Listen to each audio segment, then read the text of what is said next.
जानेंगे। ठीक है, ये एक सिलेंडर है जो एक पारदर्शक माध्यम से भरा हुआ है।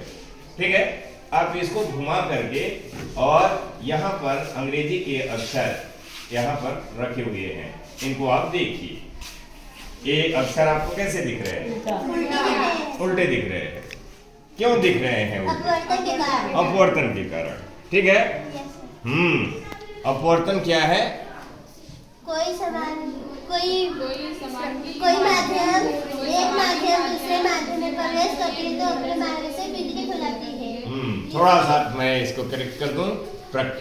कोई भी प्रकाश किरण जब एक माध्यम से दूसरे माध्यम में जाती है तो या तो वो नीचे झुक जाती है ना, या थोड़ा ऊपर उठ जाती है ना, अपने मार्ग से विचलित हो जाती है।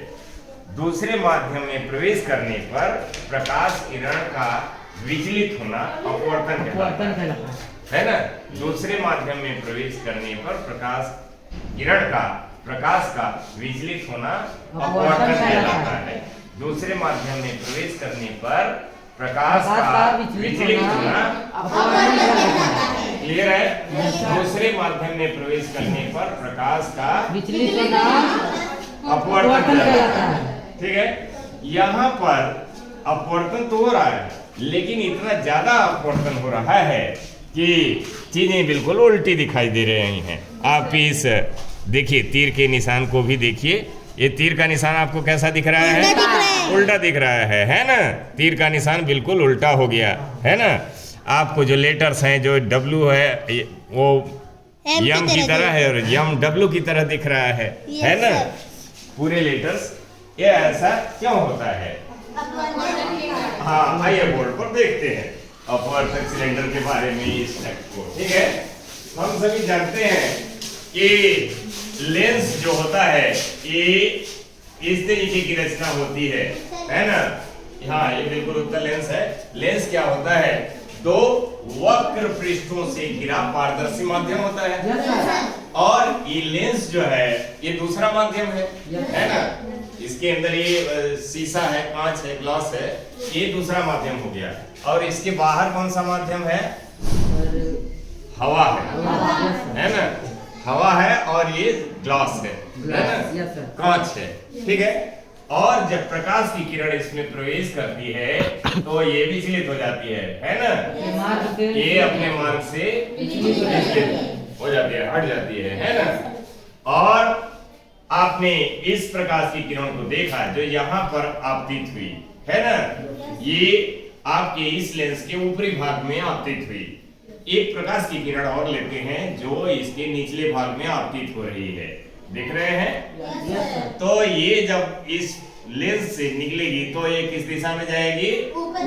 हाँ, ऊपर की ओर ये मुड़ेगी। ऐसा आप पढ़े भी हैं और आप करके भी देख सकते हैं, है ना। आप एक आवर्धक लेंस लीजिए, आप सूर्य के प्रकाश में रखिए तो वो सूर्य के प्रकाश की किरणों को केंद्रित कर देता है। करता है? देखा है कभी? हाँ, ठीक इसी तरीके से दूर से आने वाली प्रकाश की किरणें जब इस लेंस से होकर के गुजरती हैं तो ये लेंस ऊपर आपतित होने वाली किरणों को इधर मोड़ता है और नीचे तरफ से आने वाली प्रकाश की किरणों को इससे केंद्रित कर देता है ना। क्या आप बता सकते हैं ये किस बिंदु पर केंद्रित करता है प्रकाश की किरणों को? एकदम सही कहा आपने, है ना। अच्छा दिया है आप, बिल्कुल गुड। तो ये फोकस बिंदु पर केंद्रित करता है ना। दर्पण का लेंस का फोकस बिंदु क्या होता है? लेंस का फोकस बिंदु ये लेंस जिस अब मैं बता रहा हूं, ये अगर इस हम वक्र पृष्ठ को और आगे बढ़ाएं तो ये धीरे धीरे करके हमको एक गोला प्राप्त होगा, है ना। Yes sir. और हर गोले का एक केंद्र होता है, यस सर। बीच भाग होता है ना। मान लीजिए इस गोले का केंद्र यहाँ पर है। कहाँ पर है? यहाँ पर है। इस लेंस के लिए ये बिंदु वक्रता केंद्र कहलाता है। क्या कहलाता है? हाँ, ये लेंस जिस गोले से काटा गया है, हम ऐसा पढ़ते हैं, उस गोले का जो केंद्र होता है वो इस लेंस का वक्रता केंद्र कहलाता है। और ये यहाँ पर ये लेंस का क्या होता है? प्रकाशीय केंद्र होता है ना? क्या होता है? प्रकाशीय केंद्र। हाँ, और यहां से यहां तक की दूरी का हम अगर आधा कर दें नाप करके, तो ये फोकस बिंदु होगा। क्या होगा? फोकस बिंदु। जैसे हमने इस पृष्ठ के लिए इधर यहाँ पर फोकस बिंदु बनाया है, ठीक एक और वक्र पृष्ठ है तो एक और गोला होगा ना?